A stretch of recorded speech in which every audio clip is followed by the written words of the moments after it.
Hello, welcome to another week at Dan's TV. So, this week, Monday morning, we're on this kitchen. We're going to board the ceiling. We're going to board that ceiling, show the people, show the subscribers. Then we've got to fill these chases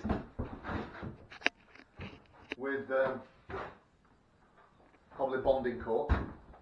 We'll give this a coat of bonding, just to even it up. But what you don't want to be doing is trying to skim that, because that'll still show. Put a tight coat of bonding over it and you can skim the whole lot.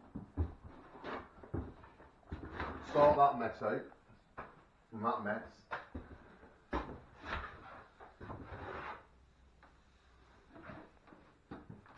And we just have to skim halfway here. We just have to skim this halfway. Same again. We'll put a coat of bonding over it. You can, if you want to, just put some skimming over them, just to even them up. Just to even that up 2-3 mil in it. But while we're mixing bonding anyway. Flaky. Right, so we've got geared up. We've got all our tools in. I've got the trusty patch on. Actually, we'll do a quick tour of the pouch. Oh, tour the pouch. Tour of the pouch. So we've got Stanley knife, tape measure, fuck off. Stanley knife, pencil, hammer, holster for the gun, big pocket that needs sewing, nails, rasp. You've got to have a rasp. And then this pocket is just like odds and sods. Odds and ends. As you can see, like clout nails, big nails, screws, big screws. You've missed the pocket. Emergency pencil. Emergency pencil. Another hoop, but I'm not going to them and pad saw. So we've got a couple of boards in.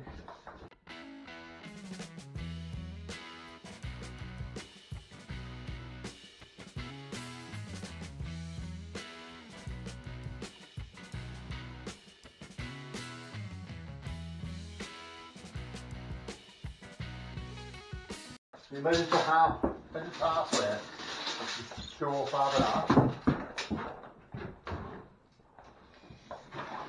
Come here, we'll show them this.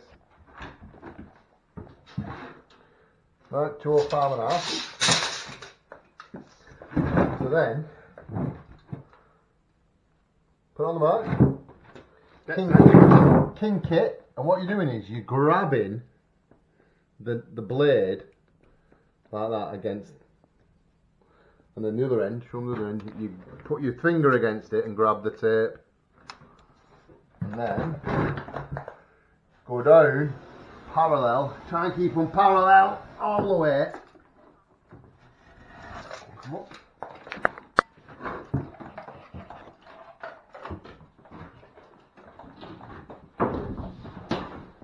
Off with your belly.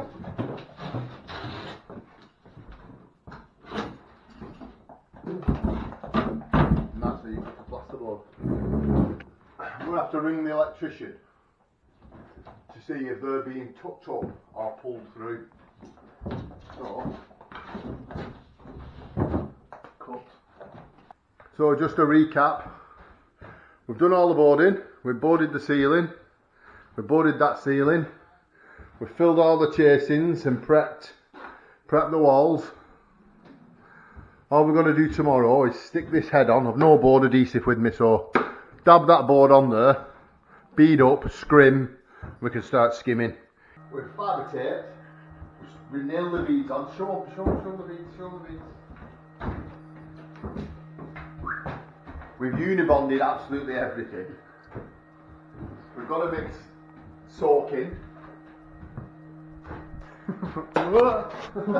Cameras and stuff, so we're due to I'm going to skim this ceiling, skim faces, skimming that ceiling. I'm going to try and get these on all the boards, basically trying to get that on the first gauge. and then have another gauge, and then we'll just finish it tomorrow, unless we finish it today. He's fully facing behind the camera, I'm an idiot. What else do I need to say? Shall I put them on? I'll put them on my head actually. Look at this beading here. Oh, show that technical bit.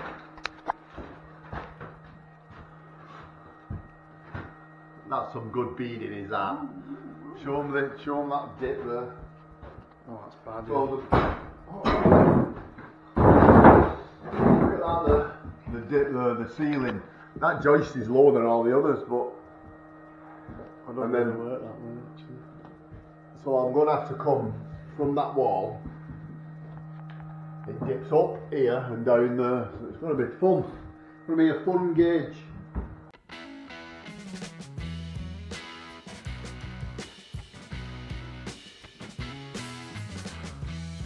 So I've started skimming the ceiling, filled all my tapes in. So I'm just coming to the hump that we was explaining before. So you've got a hollow and a high spot, it's almost in the same place. So can you see there? I've come across, fill the hump in, now I'm coming across the hump. Fill the hollow in, sorry, now I'm coming across the hump. So I'm running with it, not across it, so it's up and down. So my trowel is following the up and down and the concave of the ceiling. Oh, that's a big word, concave. So that joist there was lower than the rest, and the next one was a touch high, so it made it worse. I did manage to get it though, as you'll see.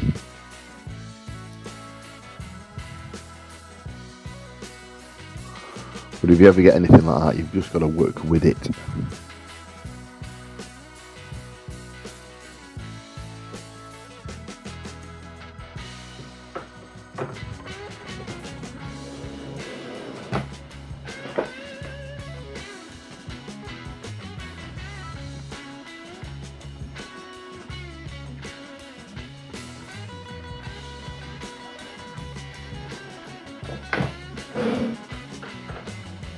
Again, just working with it there, can you see it's a bit, but it is only the first trowel. It is only lashing it on, so, oh, here I'm lashing the boxing in. That's actually the bottom of the stairs.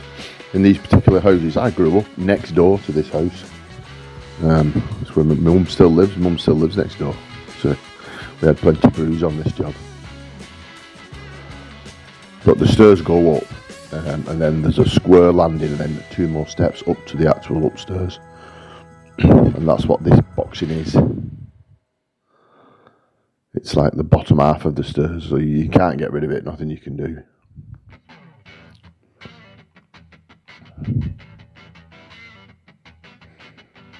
As you'll notice in these videos, if you do watch, if you're a regular watcher, that Liam is actually doing quite a bit more.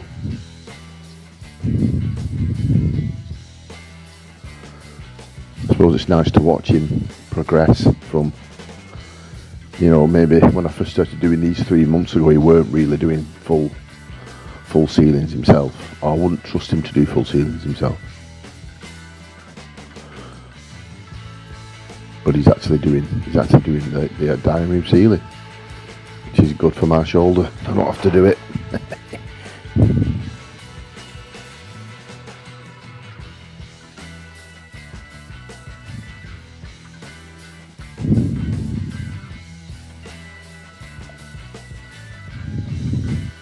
So I have this kind of technique where I lash it on but sort of go over it again straight away to get it neater. You see, I'm neatening it up, and it really helps you, because if your plaster goes off on you, then instead of having a big thick line that you've got to sort of try and get out, you've only got a smaller line to get out, and it's far easier. And it helps when you're laying down, especially if you're laying down with the same stuff like I do.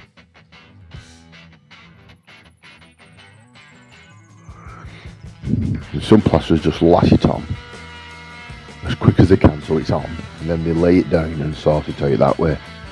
Try and get it flatter.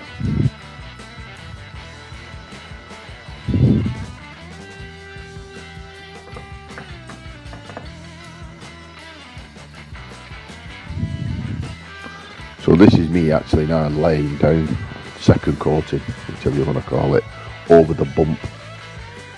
It's the same corner now, see? I'm going over, so fill the edge. And I'm bringing my skimming from the wall up and down the hollow and over the bump.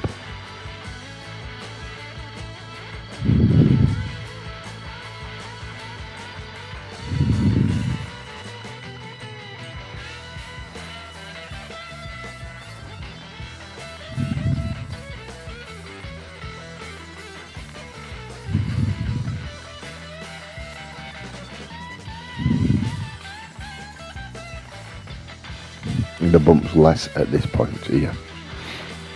Where the ceiling meets the stairs, it's a bit of a, the bump's less, so you don't need to follow it as much.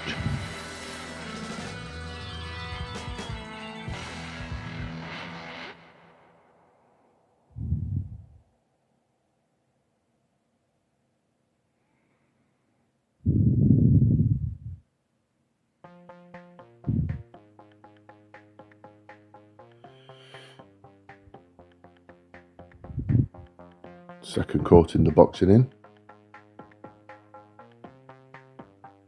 Oh, the video's gone slow again. Slowing it down for you. That's not slow motion, that's just me taking my time. It almost looks like it's in slow motion.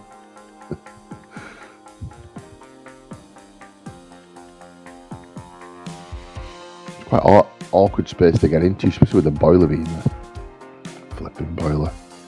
Just taking my time, just getting that angle nice and crisp.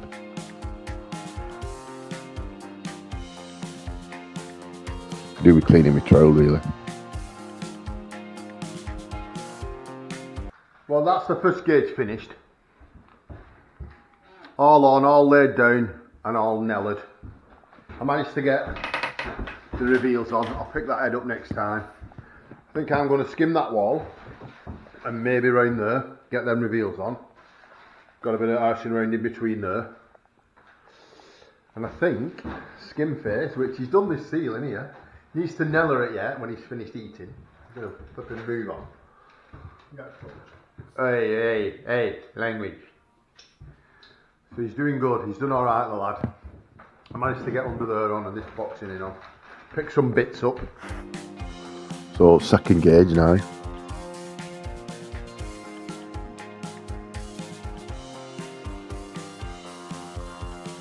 I decided to get the awkward on. Ooh, it's a bit quick innit, this video. Get it lashed on.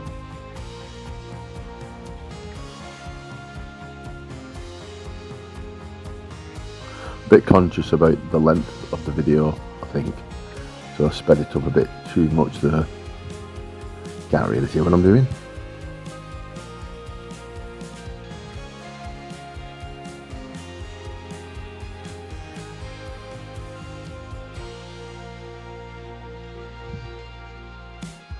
All these flipping backgrounds, different backgrounds, were a right pain in the arse. It was dead hard to get in between there. If you look, I've gone in for, this is the very first trowel that I ever bought when I was an apprentice. It's got a wooden handle and it's a Marshall Town stainless steel, but they haven't come out with these. They haven't really come out with the rubberised handles, so it still had a wooden handle. But it's ideal for getting in this, see how it fits. If your trowel fits width-wise, you can just rackle some on and then just come down, see, up and down to level the plaster out. Never throw a trowel away, it always comes in. It's always worth having a load of different trowels. The trowel you put on with, a spur trowel I've got a finishing trowel, which I don't really use because my main trowel now is good enough to finish with, especially with the flexi trowels, because I finish with a flexi trowel.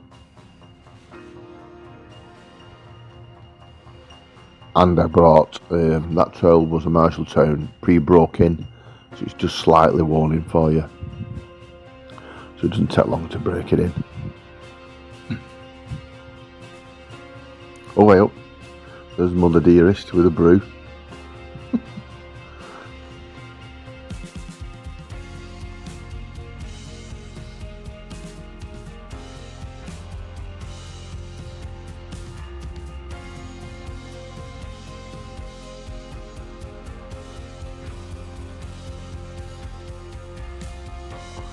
But there's lumps still stuck on the wall there that to scrape off.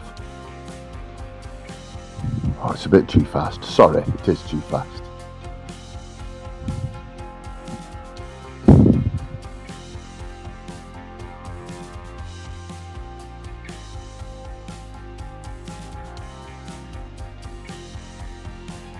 And you can't see what's happening there because of the sun. It's because of the shine coming through onto the camera.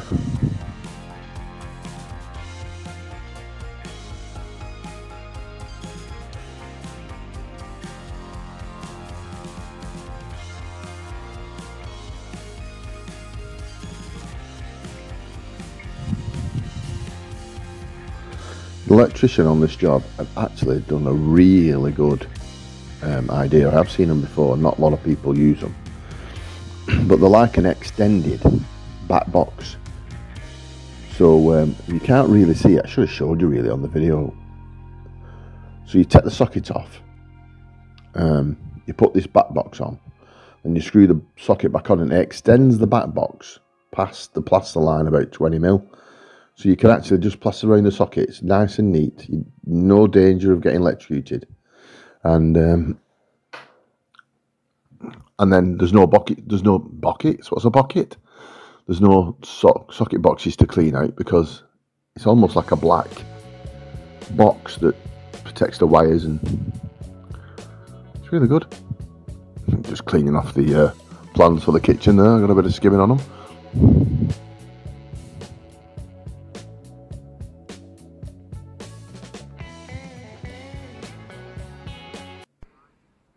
Right, that's the second gauge done and we're done for today, right? That wants another lick, but let me explain something to you. This wall had this green paint on here, and that is lovely and flat, lovely and smooth. It had a bit of a fill out here, if you can remember, where the bonding was. Same with this wall. That wall's a little bit tacky, and that one's set. And that's the difference between the backgrounds. So here we've got typically here the green paint, we've got bonding which will suck harder, and then we've got this white sort of, I don't know what it is, cream paint, silk paint, and you can see it's not very good. It's stuck on the wall, but this wall that Skimface skimmed is still quite a bit wet. Once we're just waiting because it needs another. It needs another with the. I keep calling it the Nella, and it's not the Nella. It's because the first one of these that I ever had was made by Nella. But basically, it's an ultra flex trowel. These ox trowels are really good. I really like these. Very much like the one that the Nella I had, which I snapped. I've had two of these now. I dropped one and dented it, so I bought another. But basically, this wall is set, and it's just the difference between the backgrounds is what's making the difference. The green paint seems to have more pull on it than the white paint. So just sort of be careful. When you're doing multiple backgrounds like that, you've got to be careful and mindful. And that's partly the reason this is not a lot of area really. I would have banged it all on. But the fact that I was messing around there, around the boiler, took me time. Awkward under there between the pipes and the windowsill. There's boxings in and the different backgrounds. Now tomorrow when we skim this, you've got three sets here. You've got that set, which will set slower than this. This will go faster. And you've got that panel then there, which is green. That's white. Although that paint looks different to this cream paint. So that bit there will be wet, or wetter, or set slower than the rest of it. So they're a bit of a nightmare, jobs like these, you know, to get them sort of looking perfect and flat. They are hard work. You've got to really have a think about it.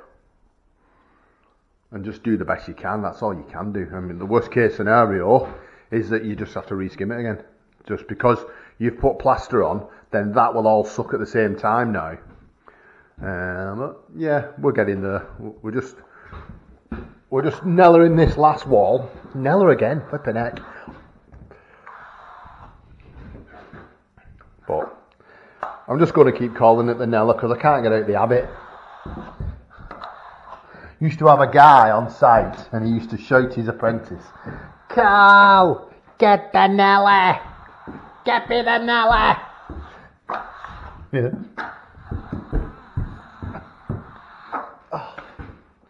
Right. That's it for today. It's Wednesday morning. I forgot to start videoing again. So I've got this on. Skim face is laying in. We've got everything's on basically. I just need to lay in. Liam started laying in. Using the same stuff. It's always better if you use the same stuff. Because if you don't,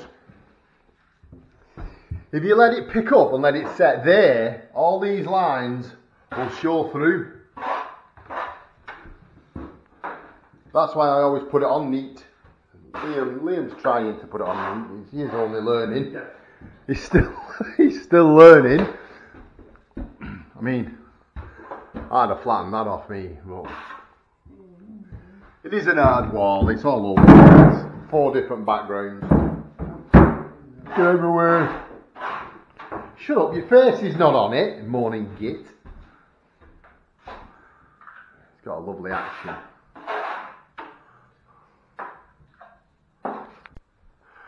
Right, so that's the gauge all finished. That's this job done. All nicely finished, nicely cleaned up, as you can see, as always. Customer's well happy with it. She can get a kitchen fitted now, get some paint on, some kitchen fitted. Right, on to the next one tomorrow, which is a Guardian warm roof.